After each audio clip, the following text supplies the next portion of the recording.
ये product pack होने के बाद ये ऐसा पूरा एकदम एयर टाइट हो जाता है।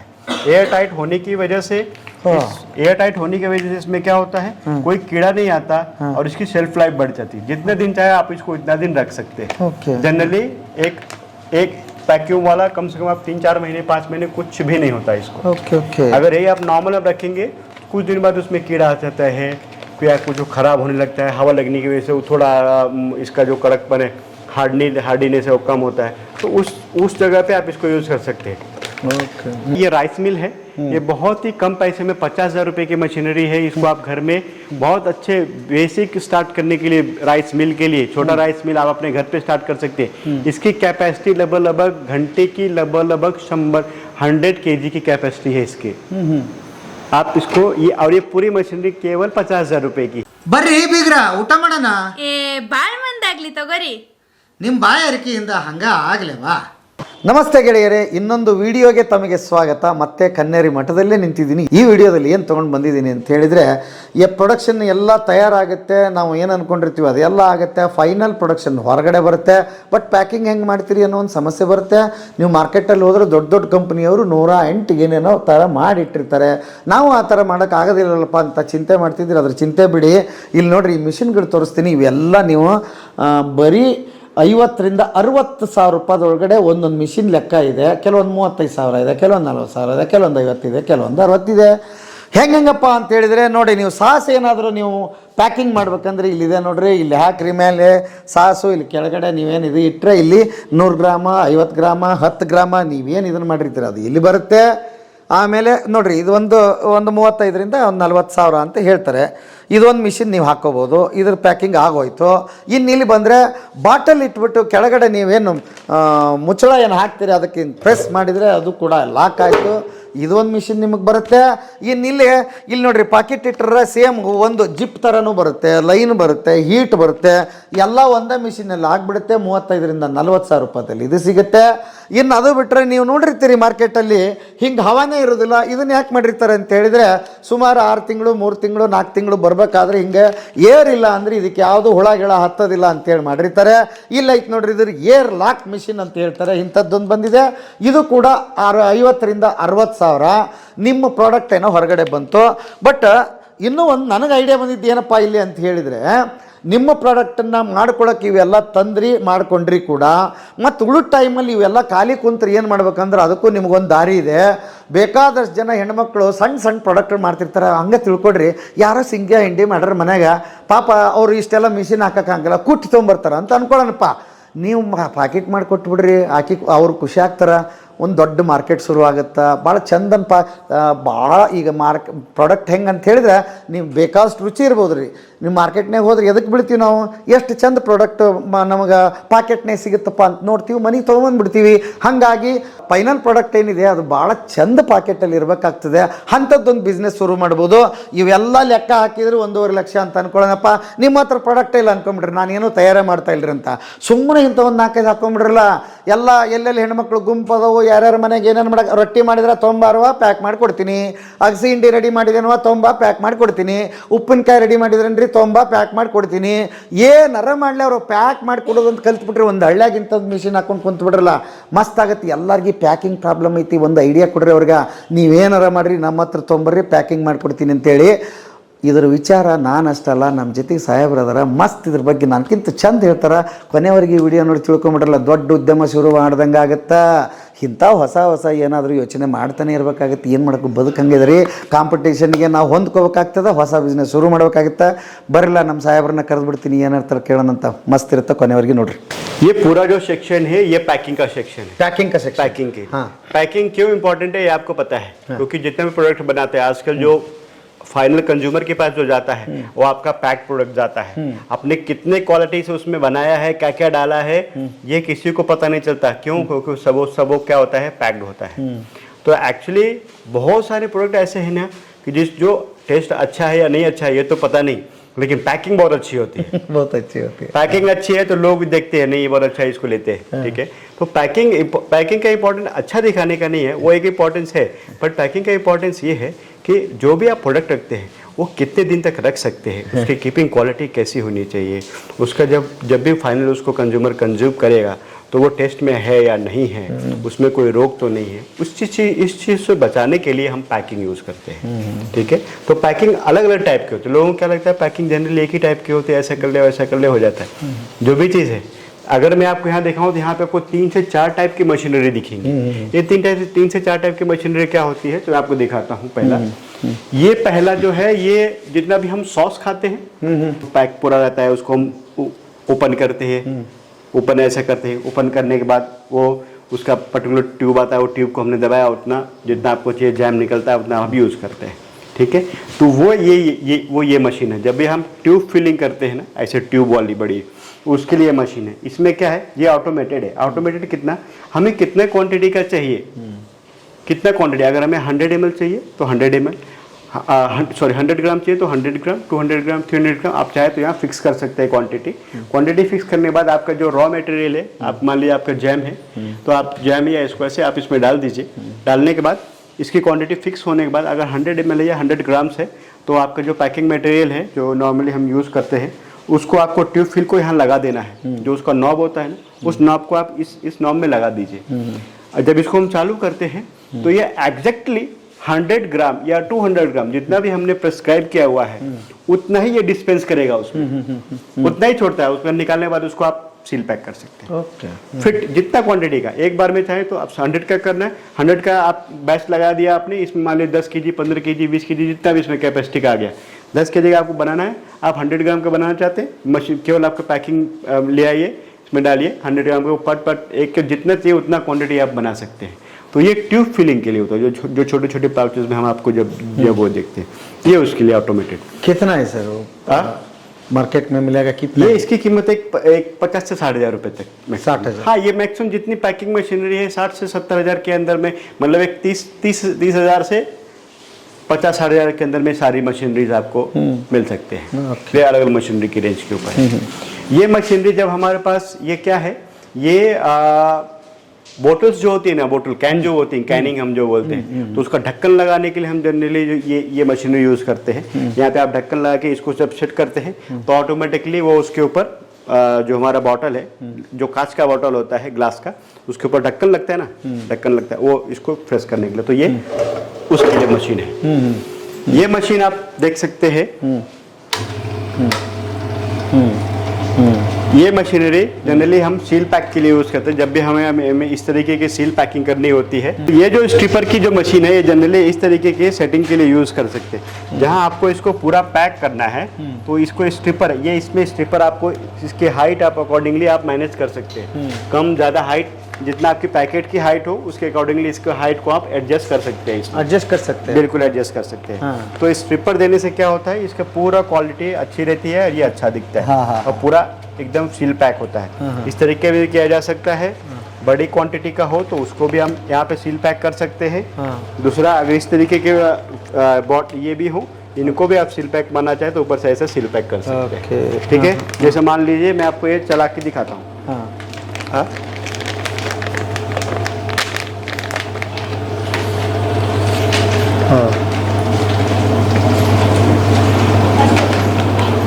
अब आप इसको देख सकते हैं।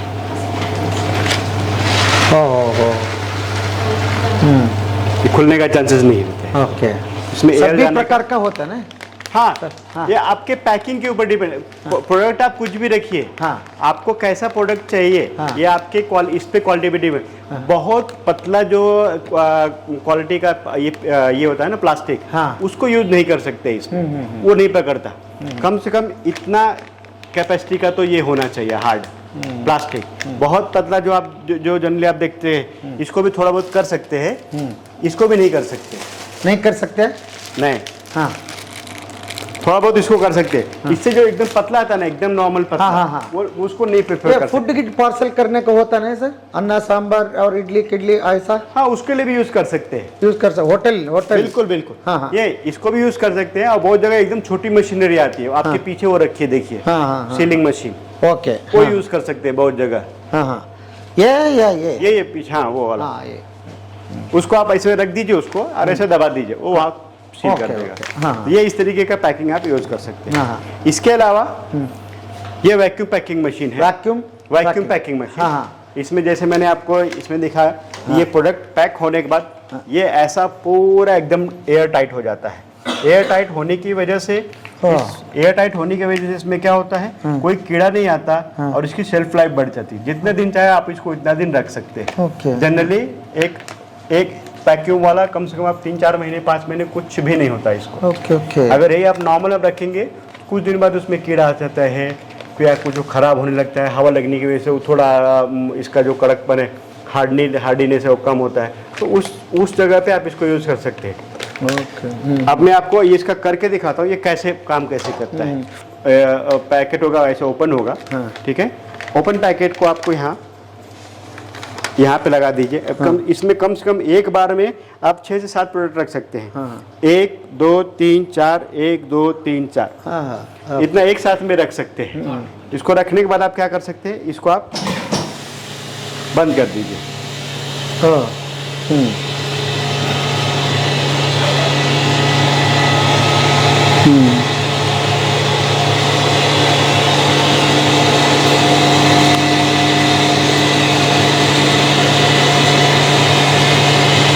बंद करने के बाद इसका एक पीरियड है, उतने पीरियड में ऑटोमेटिकली ये इसको सक्शन करता है। सक्शन करने के बाद ये पूरा इसका जो अंदर का हवा लेके पैक कर देगा। अभी आपके सामने ये पैक खुला है, आप इसको देख सकते हैं। कितने सेकंड? 10 सेकंड में आप इसको देख सकते हैं कैसा आया है ये। 10 सेकंड में हो जाएगा। ओके, हाँ, ये बहुत अच्छा है सर। ये खाने की साइड इफेक्ट नहीं होता है? नहीं, इसमें कुछ नहीं है। ये केवल आपको क्या है, इसमें ये खाने का इसमें कोई इशू नहीं, क्योंकि इसमें कोई गैस नहीं है, कुछ भी नहीं है। ये कंटेनर स्प्रे का क्या काम है, केवल इसमें का हवा बाहर निकालने का काम है इसका। हवा बाहर निकालने का क्या होता है, जैसे मैंने आपको बताया, जितना भी खाद्य पदार्थ है, खाने का जितना गोश्त ये सब चीज़ होता है, वो ज़्यादा करके खराब होता है 2 चीज़ों से, ह्यूमिडिटी और एयर बॉर्न या एयर चीज़ों से आने की वजह से क्या होता है, चीज़ें खराब होती है। अगर हमने इसका एयर ही निकाल दिया तो इसकी क्वालिटी पे कोई फर्क नहीं पड़ता। अभी कट करे को अंदर हवा डालने के नॉर्मल होता है, बिल्कुल नॉर्मल। ये अभी भी नॉर्मल है। जब आप इसको कट करके निकालेंगे तभी भी ये नॉर्मल ही रहेगा। इसकी क्वालिटी में, इसकी पैकिंग से कोई फर्क नहीं पड़ता। इसकी केवल शेल्फ लाइफ बढ़ जाती है। शेल्फ लाइफ में इसको आप ज़्यादा दिन तक रख सकते हैं विदाउट किसी चीज़ के, और ये आपको जैसे चाहे वैसे यूज कीजिए, कोई इशू नहीं। लॉन्ग टर्म यूज करने के लिए, बिल्कुल करने के लिए बहुत अच्छा है। ये एक ही आदमी ये सब भी डाल दिए तो हाँ, ये बिजनेस हो जाता है। बिल्कुल बिजनेस है ये। हाँ, बिल्कुल बिजनेस है। ओके, जैसा भी चाहे उस तरीके का पैकिंग करके दे सकते हैं रॉ मटेरियल के साथ। सामने वाले ने आपको रॉ मटेरियल दे दिया, पैकेजिंग का समझ लिया। किसी को अगर आप महिलाओं का कोई ग्रुप है, वो अपना जैम जेली ये सब जनरली करते हैं, जैम बना दिया उन्होंने। जब बना दिया तो उनको पैक करने के लिए ये मशीनरी खरीद करने की जरूरत नहीं है। ये किसी ने एस्टैब्लिश किया, उसको दे दीजिए, वो आपको केजी के हिसाब से आपका रेट लगा के, उसके बाद पैकिंग मटेरियल अवेलेबल है, आपको पैकिंग मटेरियल के लिए भी कहीं जाने की जरूरत नहीं पड़ेगी। वो आपको फाइनल प्रोडक्ट प्रोसेस करके पैक करके आपको दे देगा। पैकिंग कॉस्ट जो होगा उसको आपको दे दीजिए। फाइनल प्राइस लगाते वक्त अपना पैकिंग कॉस्ट का लगा के अपना फाइनल प्रोडक्ट आप मार्केट में MRP के साथ दे सकते हैं। बिल्कुल, ये सुपर। ये पैकिंग के लिए पैकिंग बहुत अच्छा बिजनेस है। पैकिंग ये आजकल बहुत बड़ा बिजनेस है। तभी तो हम अभी ये तो नॉर्मल ये जो फूड प्रोडक्ट्स है उसके लिए पैकिंग है। अगर आपके घर की शिफ्टिंग करनी है तो उसके लिए भी पैकिंग वाला ही आता है। जबकि वो चीज़ें वो काम हम भी कर सकते हैं, लेकिन हमें पैकिंग वाला ही चाहिए आजकल। लोगों को अगर हम सुविधाएं देना स्टार्ट करते हैं ना, लोगों आज मैं कहता हूँ अगर आज 20,000 रुपये कमाने वाला भी आदमी है ना, तो वो 20,000 के हिसाब से सर्विस देखता है। तो जितना सर्विस सेक्टर आज इंडिया में ग्रोथ कर सकता है, उतना कोई भी सेक्टर ग्रोथ नहीं करेगा। सर्विस सेक्टर सबसे ज़्यादा ग्रोथ करने वाला सेक्टर है इंडिया में। ये मशीन है, इसका नाम है स्पाइरल सेपरेटर। स्पाइरल सेपरेटर का काम क्या होता है, जब भी हमारे पास कोई भी गोल वर्गीय जो धान आते हैं, जिसमें कि सोयाबीन है, ग्राउंडनट है, ऐसे तरह के शेंगा जो आते हैं, उसको क्लीन करना बड़ा एक बड़ा टास्क होता है।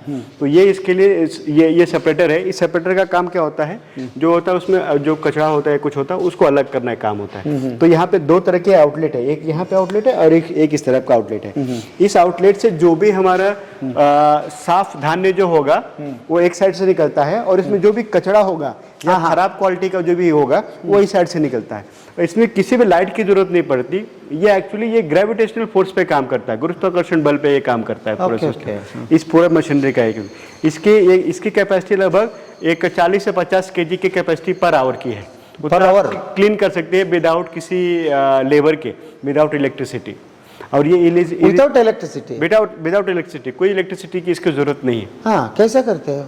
इसमें आपको सीधे इस हॉपर में डालना है। हाँ। हॉपर से ये सोयाबीन या फिर जो भी होगा वो इससे नीचे पड़ेगा। हाँ। और ये ऑटोमेटिकली ये स्पाइरल से ऐसे घूमते घूमते घूमते जाता है। और जो ग्रेविटेशनल फोर्स है इसका मेन प्रिंसिपल ही ग्रेविटेशनल फोर्स पे होता है। ग्रेविटेशनल फोर्स होने की वजह से क्या होता है, जो एक साइज के होते हैं और जो एक टाइप के वेट के होते हैं वो एक साइड सेपरेट होते हैं, दूसरे साइड वाले एक साइड होते हैं। इसीलिए जो साफ होगा, कडधान्य जो साफ होगा हमारा, सोयाबीन या कोई भी हो, तो वो एक साइड को निकलता है। और इसके साथ जो भी कचरा होगा, कोई काड़ी होगी या कुछ होगा, जो खराब दाने होंगे वो एक साइड निकलते हैं। इसका ये प्रिंसिपल है। बहुत अच्छा है। ठीक है, विदाउट पैसे। इसको खरीद करने के लिए आप इसको 8 से 10 हज़ार रुपये में आप खरीद कर सकते हैं।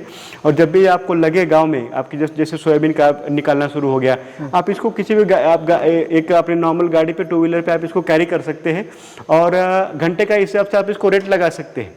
हाँ। 1 घंटे का आपको देता हूँ, 2 घंटे के लिए आपको आप अपने हिसाब से आप रेंटल लगा सकते हैं। इसको कुछ करने की जरूरत नहीं है। आप जो भी मान लीजिए कोई किसान इसको लेना चाहे नॉर्मल के लिए, आप उसको बोल दीजिए आप खुद लेके जाओ, मुझे घंटे के हिसाब से 200 रुपये, 400 रुपये, 500 रुपये जितना भी हो वो मुझे दे दो। घंटे में जितना आपका साफ हुआ वो आपका, बाकी हमारा। या फिर वो जितने घंटे के लिए वो यूज़ करेंगे आप इसको ले कर सकते हैं। कोई आदमी की जरूरत नहीं, कोई इसमें टेक्निकल गाइडेंस की जरूरत नहीं है। एक इसके लिए ये कि एक थोड़ा इसको हाइट का एक स्ट्रक्चर लगता है कि जब आप थोड़ा हाइट का स्ट्रक्चर लगे, या फिर इसको आप नीचे के साइड में रख सकते हैं। और यहाँ पे एक बोरी लगा दी, उधर एक साइड में बोरी लगा दीजिए, आपका दोनों एक साइड से अलग हो जाते हैं। ये दूसरा है, ये राइस मिल है। ये बहुत ही कम पैसे में 50,000 रुपये की मशीनरी है। इसको आप घर में बहुत अच्छे बेसिक स्टार्ट करने के लिए, राइस मिल के लिए, छोटा राइस मिल आप अपने घर पे स्टार्ट कर सकते हैं। इसकी कैपेसिटी लगभग घंटे की लगभग 100 kg की कैपेसिटी है इसकी। आप इसको ये पूरी मशीनरी केवल 50,000 रुपए की है। 50,000 ओनली 50,000 रुपए की। हाँ। इसमें अलग अलग टाइप की, जब भी आप हॉपर में डालते हैं, हाँ। हॉपर में डालने के बाद ये यहाँ पे सीविंग मशीन से इसमें जाता है, इस हॉपर में। यहाँ जाने के बाद इसमें 2 तरीके की चीजें होती है। जो अच्छा और बड़ा जो होता है राइस, वो यहाँ से साफ होके आप इसमें देख सकते हैं। आपको यहाँ पे ये ऐसा बड़ा होके ये साफ यहाँ से निकलता है। और जो धान इसमें टूटता है या खराब होता है, छोटा होता है, वो ऐसा छोटा होके वो इस साइड से निकलता है। तो जो बड़ा होगा वो इस साइड से निकलेगा, जो छोटा होगा वो इस साइड से निकलेगा। आपको किस पर्पज के लिए किसे यूज करना आप कर सकते हैं। लोग बोलते हैं राइस मशीन चलाने से क्या होता है, इसका जो भूसा आता है, जो डस्ट आता है, डस्ट के लिए क्या करेंगे, डस्ट तो बहुत आता है। डस्ट के लिए यहाँ पे सेपरेट ऐसा ओपनिंग दिया हुआ है। इसका जो भी डस्ट होगा इस कपड़े में आके ये बैठ जाता है। तो जितना आप इसको ओपन करना है तो ओपन करके छोड़ सकते हैं। अगर आपका बाहर आपका सिस्टम है, नहीं है, तो आप इसको घर में लगा के 10 बाई 10 के रूम में आप इसको लगा के आराम से जितना चाहे चला सकते हैं। नॉर्मल आपके ये 2 या 3 पेज पे आपका ये नॉर्मल ऐसा चलता है। नॉर्मल चलाने के लिए 2 पेज या 3 पेज पे आप आराम से चला सकते हैं मशीनरी को। कोई लाइट कंजम्पशन नहीं, कुछ भी नहीं। घर में रख सकते हैं, घर में एकदम बिल्कुल 50,000 रुपये में। दूसरा ये है दाल मिल, जिसको हम बोलते हैं PKV दाल मिल। जब सबसे ज़्यादा फेमस ये PKV दाल मिल है। इसमें 3 सेट्स आते हैं। ये मशीनरी लगभग आपको 1.5 लाख रुपए तक की मशीनरी आती है। इसमें 3 पार्ट होते हैं। ये मेजर मशीन, इसके साथ ये मशीन, और इसके साथ एक आता है ये पॉलिशर आता है। तो इसमें जनरली दो टाइप के दाल निकलती है। एक निकलता है रॉ मतलब जिसमें छिलका लगा होता है, आपको देखने में खराब दिखता है, लेकिन वो हाईली प्रोटीन वाला होता है, क्योंकि उसका छिलका गया नहीं होता कहीं से। तो एक होता है। दूसरा होता है पॉलिशर वाला, जो कि दिखने में अच्छा दिखता है, लेकिन उसमें न्यूट्रिशन क्वालिटी बहुत कम होती है। तो बहुत लोग होते हैं आजकल के जो लोग हैं वो ज़्यादा करके जो अनपॉलिश्ड होता है उसको प्रेफर ज़्यादा करते हैं। तो न्यूट्रिशन क्वालिटी के लिए बहुत अच्छा है। इस मशीन का आप यूज़ कर सकते हैं। इसकी भी कैपेसिटी लगभग 100 to 150 kg का पर आवर की कैपेसिटी, उतना आपको दाल ये बना के दे सकता है। इसमें दाल आप नॉर्मली सोयाबीन की भी दाल बना सकते हैं। आपका जो पिजन पी है, जो ये है अरहर है, या फिर तूर दाल है, तूर दाल की आप बना सकते हैं। कोई भी जो भी आप दाल वर्गीय जिसकी दाल बनती है उस दाल को आप इस मशीन में आराम से बना सकते हैं। अलग अलग सीविंग मशीन है इसकी। और इसको लगाने के लिए जनरली 3 फेज हम ये लाइट यूज़ कर सकते हैं। जनरली कैपेसिटी इसकी 100 to 150 kg है। इतने 1 घंटे में निकलता है। और कम से कम जैसे आप चाहे उससे क्वान्टिटी से आप इसको बढ़ा सकते हैं। कितना है सर? हाँ? कितना पैसा? लगभग 1.5 लाख रुपए के आसपास। 1.5 लाख। हाँ, और ये मैक्सिमम ये मशीन जो है ये किसी भी स्टेट के उसमें पर्टिकुलर स्कीम्स में ये मशीनरी अवेलेबल है, पीकेवी डाल मिल, ये उसी का एक पार्ट है। और ये मुरमुरा बनाने की मशीन है। मुरमुरा, चुरमुरी। हाँ, मुरमुरा हम खाते हैं नॉर्मली राइस का, ये उसका मशीन है।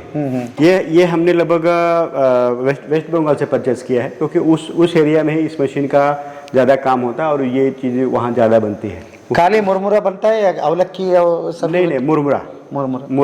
हाँ। तो मुरमुरा में इसमें ये पूरा ये मशीन है, ये लगभग 1 से 1.5 लाख रुपए की पूरी मशीन आती है। इस मशीन में 2-3 पार्ट है। आप होपर में जब वहाँ डालते हैं तो इसमें नीचे यहाँ पे इसमें रेत है, सैंड है।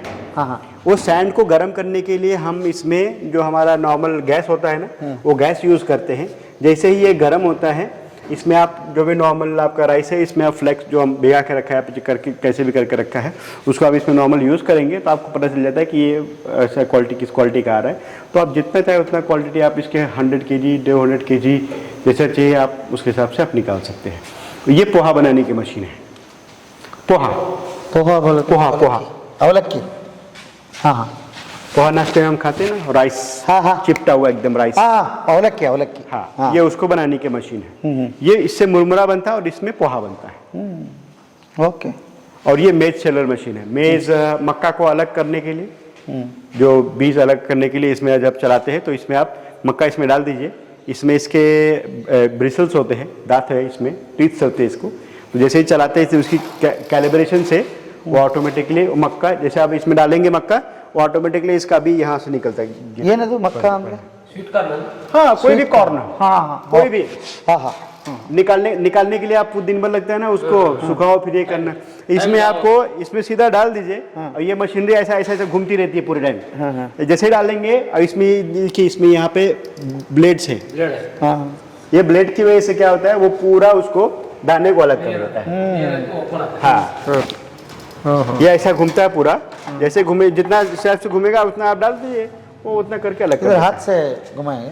हाँ, पैडल भी है, वैसे भी है, नॉर्मल भी है। लाइट के हिसाब से भी इसको सेट कर सकते हैं। ये सभी क्या है सर? ये सभी जो है ये बैल चलित यंत्र है। आज हमारे घरों में हमारे पूर्वज कैसे होते थे, खेतों में यूज करने के लिए बैल यूज करते थे। अभी हम क्या यूज करते हैं, ट्रैक्टर यूज करते हैं। ट्रैक्टर यूज करना क्या खराब बात नहीं है, समय की जरूरत है इसलिए ट्रैक्टर यूज करना चाहिए। लेकिन हमारे घर से हमने गाय रखी लेकिन बैल नहीं रखा। गाय है क्योंकि गाय हमें दूध देती है इसलिए हम रखते हैं, बैल हमें कुछ नहीं देता इसलिए हमने उसको बेचना शुरू कर दिया। आजकल खेतों में काम करने के लिए आप बोलते हैं लेबर नहीं मिलता, ये नहीं मिलता, लेकिन पहले के लोग वही जो नॉर्मल आपका वीडिंग करना है या कुछ करना है तो उसके लिए वो नॉर्मल अपना गाय बैल यूज़ करते थे। उसके पीछे वो अपना नॉर्मल अपना ऐसा कुछ भी लकड़ी वाला जो प्लाव होता है लगा देते थे, उससे खुरपनी हो जाते थे उनकी। अब वो चीज़ कोई नहीं करे क्योंकि घर में जानवर नहीं है। घर अब छोटे छोटे हो गए लोगों को। लोगों के पास, लोग रहते फ्लैट्स में हैं, खेती एकड़ में है। फ्लैट में रहने वाला आदमी गाय और बैल कैसे पालेगा, ये एक इशू रहता है। तो ये जो जितने भी आपको यहाँ पे यंत्र दिख रहे हैं ये सब मैक्सिमम छोटे किसानों के लिए और मैक्सिमम बुलक ऑपरेटेड है। बुलक को आप इसको साथ बांध दीजिए, जैसे आप ये देख सकते हैं, जैसे आपके गांव में नॉर्मल होता है ट्रॉली होती है ना, तो आप इसको उसके साथ इसके कंधे पे आप रख दीजिए। आप ये फवारनी यंत्र आप इसको देख सकते हैं। बैल चलित स्लरी फैलर, जैसे आपको जीवामृत देना है, बीजामृत देना है, जीवामृत देना है, आपको नॉर्मल देना है, इसमें पार्ट में देना है ना, फील्ड में देना है, आप इसको चालू करके छोड़ दीजिए, ये ऑटोमेटिकली उसके साथ ये डिस्चार्ज होगा और पूरे फील्ड में जो पानी है या फिर जो भी आप ये देना चाहते हैं वो जाएगा। दूसरा ये जो आप देख सकते हैं वो फवारनी यंत्र है, जो आपको कुछ स्प्रे करना है तो आप अपने बैल को इसमें बांध दीजिए। बैल को इसमें बांधा तो ऑटोमेटिकली इसको लेके आगे जाता है। और फवारनी ये सोलर ऑपरेटेड है। Solar operated? हाँ, ये सोलर ऑपरेटेड है, उसकी वजह से फवारनी यंत्र इसको बराबर चलता है और ये पूरा फवारनी करके निकलता है। ऐसा जितना चाहे उतना आप एरिया कवर कर सकते हैं। बट उसके लिए आपको क्या लगेगा, एक जोड़ी आपको ये लगेगा, बैल होना जरूरी है। बैल के अलावा खेती नहीं कर सकते। हमें कहीं ना कहीं हम आज की ज़रूरत है ट्रैक्टर, बहुत ज़रूरत है, 100% ज़रूरत है, लेकिन कहीं कहीं हमने क्या है ट्रैक्टर ही पकड़ के रखा और बैल छोड़ दिया हमने। टेक्नोलॉजी अडॉप्ट करनी चाहिए बट अपनी पुरानी चीज़ों को छोड़ देना वो कहीं तक सही नहीं है, उसको भी साथ में आपको करते रहना चाहिए। ये सब उसी के बेस पे अलग अलग फ्रेमवर्क में बना हुआ है। इसमें ये सोलर यूज़ किया हुआ है, फवारने के लिए टूल फ्रेम है, अलग अलग टाइप की मशीनरी है, जैसा कोड़पनी यंत्र है, सीड के लिए है, इसके लिए, ये सब आपको फील्ड में यूज़ कर सकते हैं आप अलग पर्पज़ के लिए, सीडिंग के लिए, हुइंग के लिए, इसके लिए मशीनरी छोटे छोटे ये सब है। आप उसके बेसिस पे इसको जैसे चाहे मॉडिफाई करके यूज़ कर सकते हैं। ओके सर, आप सब भी अच्छा बताया। ಗೆಳೆಯರೆ, ಇಷ್ಟೊತ್ತು ಈ ಸೆಕ್ಷನ್ ಏನು ಹೇಳಿದ್ರಲ್ಲ ಮೋಸ್ಟ್ಲಿ ಅರ್ಥ ಆಗಿರುತ್ತೆ ಅಂದ್ಕೊಂಡಿರ್ತೀನಿ. ಏನಿಲ್ಲ, ಅವು ಕ್ಲೀನ್ ಮಾಡೋ ಮಿಷಿನ್ ತೋರಿಸಿದ್ದಾರೆ ಮತ್ತು ಎತ್ತಿ ಇಟ್ಕೊಂಡು ನೀವು ಏನೇನು ಮಾಡ್ಬೋದು ಅದನ್ನು ತೋರಿಸಿದ್ದಾರೆ. ಸೋಲಾರಲ್ಲಿ ವರ್ಕ್ ಆಗುತ್ತೆ, ಏನು ಕರೆಂಟ್ ಬೇಕು ಅಂತೇನಿಲ್ಲ. ಆಮೇಲೆ ಅವು ತುಂಬ ಕಡಿಮೆ ದುಡ್ಡಲ್ಲಿದ್ದಾವೆ ಅವೆಲ್ಲ, ನೀವು ಮನೆಯಲ್ಲಿ ತಂದು ಇಟ್ಕೋಬೋದು ಅಂಥವು. ಆಮೇಲೆ ತಂದು ಇಟ್ಕೊಂಡ್ರೆ ಇದರಲ್ಲೂ ಉದ್ಯೋಗ ಶುರು ಮಾಡ್ಬೋದು. ಅದನ್ನು ಕೂಡ ನೀವು ಕ್ಲೀನ್ ಮಾಡ್ತೀನಿ ಅಂದರೆ ಸಾಹೇಬ್ರು ಹೇಳ್ತಿದ್ರು 1 ಅವರ್ಗೆ 200 ರೂಪಾಯಿ ಚಾರ್ಜ್ ಮಾಡಿರಿ, ಯಾಕಾಗೋದಿಲ್ಲ ಅಂತ. ಎಲ್ಲರೂ ಎಲ್ಲ ತಂದು ಇಟ್ಕೊಳಕ್ಕಾಗಲ್ಲ. ಇದು ಯಾರಾದರೂ ಮೊದಲು ಶುರು ಮಾಡಿದವ್ರಿಗೆ ಅನುಕೂಲ ಆಗ್ತದೆ, ಊರು ತುಂಬ ಆದ್ರೆ ಅವು ಆಗೋದಿಲ್ಲ. ಆಮೇಲೆ ಯಾರೂ ಅಷ್ಟು ಮೇಂಟೈನ್ ಮಾಡೋಕ್ಕಲ್ಲ, ತಂದು ಇಟ್ಕೊಂಡು ಏನು ಮಾಡ್ತಾರೆ, ಎಲ್ಲ ಮಿಷಿನ್ನು ಎಲ್ಲದಕ್ಕೂ ತರೋಕ್ಕಾಗಲ್ವಲ್ಲ. ಹಂಗೆ ನೀವು ಒಟ್ಟುಗೂಡಿಸಿಟ್ಕೊಡ್ರಿ, ಹಿಂಗೊಂದು ಹೊಸ ಉದ್ಯೋಗ ಶುರು ಆಗ್ತದೆ. ಇವಷ್ಟು ಮಿಷಿನ್ ತಂದು ಇಟ್ಕೊಂಡ್ರೆ ಶುರು ಮಾಡಲ್ಲ. ಗಿರಣಿ ಶುರು ಮಾಡ್ತಾರೆ ನೋಡ್ರಿ, ಈ ಗಿರಣಿ ಹಿಟ್ಟಿಂದ ಮಾಡ್ತಾರೆ, ಇನ್ನೊಂದು ಏನು ಮಾಡ್ತಾರೆ, 4-5 ಗಿರಣಿ ತಂದು ಇಟ್ಕೊಂಡಿರ್ತಾರೆ. ಹಂಗೆ ಇವೆಲ್ಲ ಶುರುವಾಗ್ಯಾವ ಈಗ ಹೊಸ ಹೊಸ ಅನ್ವೇಷಣೆ. ಹಾಗಾಗಿ ಇವನ್ನೆಲ್ಲ ತಂದು ಇಟ್ಕೊಂಡು ಹೊಸ ಉದ್ಯೋಗ ಶುರು ಮಾಡ್ಬೋದು ಮತ್ತು ವ್ಯಾಲ್ಯೂ ಅಡಿಷನ್ ಆಗುತ್ತೆ. ನೀವು ಹಂಗೆ ಮಾರಿದ್ರೆ ರೇಟ್ ಸಿಗೋದಿಲ್ಲ ಅವಕ್ಕೆ. ಸುಮ್ಮನೆ ಅವ ಇಲ್ಲಿ 3rd ಕ್ಲಾಸ್ ಕ್ವಾಲಿಟಿ ಅಂತ ಕಡಿಮೆ ರೇಟ್ ಮಾಡಿ ಇಟ್ಬಿಡ್ತಾನೆ. ಅದನ್ನು ಕ್ಲೀನ್ ಮಾಡ್ಕೊಂಡು ಹೋದ್ರೆ ನಿಮ್ಗೆ 10 ರೂಪಾಯಿ ಇದು 25 ರೂಪಾಯಿ ಆಗುತ್ತೆ, ಅಲ್ಲಿ ಲಾಭ ಇದೆ. ಇಲ್ಲಿಗೆ ಹಾಕೋ ದುಡ್ಡು ಅಲ್ಲಿ ಬಂದುಬಿಡುತ್ತೆ ನಿಮ್ಗೆ. ಹಂಗೆ ಯೋಚನೆ ಮಾಡ್ಬೇಕು. ಇವತ್ತು ಈ ಮಾಲ್ಗಳಲ್ಲಿ ಹೋಗ್ತೀವಲ್ಲ, ಅವ್ರು ಮಾಡುವೇ ಇಂಥವು ನಮ್ಮವು ತೊಗೊಂಡು ನಮಗೆ ಕಡಿಮೆ ರೇಟ್ ಕೊಟ್ಟು ಅವ್ರು ಕ್ಲೀನ್ ಮಾಡಿಸಿ ನಮ್ಮ ಮನೆಗೆ ಹೊಳೆ ಕಳಿಸ್ತಾರೆ 50 ರೂಪಾಯಿ kg ಇದು. ಹಾಗಾಗಿ ನಾವು ಅದನ್ನು ಮಾಡಿ ಕಲಿಬೇಕು. ಇದನ್ನೆಲ್ಲ ಪರಿಚಯ ಮಾಡಿಸಿದ್ದಾರೆ. ಹಾಗಾಗಿ ಭಾಳ ಖುಷಿ ಆಯ್ತು ನನಗೆ. ಒಂದ್ಸಲ ಕನ್ನೇರಿ ಮಟ್ಟಕ್ಕೆ ಭೇಟಿ ಕೊಡ್ರಿ, ಇವನ್ನೆಲ್ಲ ಕಲ್ಕೊಡ್ರಿ. ಎಲ್ಲ ವೀಡಿಯೋದಲ್ಲಿ ಹೇಳೋಕ್ಕಾಗೋದಿಲ್ಲ, ತಿಳ್ಕೊಳಕ್ಕೆ ಆಗೋದೂ ಇಲ್ಲ. ಯಾಕಂದರೆ ಈಗ ಬರೀ 1 ನಿಮಿಷದ ವೀಡಿಯೋ ಬಂದವು, ನಾವು ಅರ್ಧ ಗಂಟೆ ಹಾಕಿ ನಿಮ್ಮನ್ನು ತಲೆ ತಿಂತೀವಿ. ಇನ್ನು ಜಾಸ್ತಿ ಹಾಕಿದ್ರೆ ಬೈತೀರಿ. ಹಾಗಾಗಿ ಒಂದ್ಸಲ ಬಂದು ವಿಸಿಟ್ ಮಾಡಿರಿ, ಎಲ್ಲ ನಿಮಗೆ ತಿಳಿಯುತ್ತೆ. Thank you sir. Thank you thank you very much.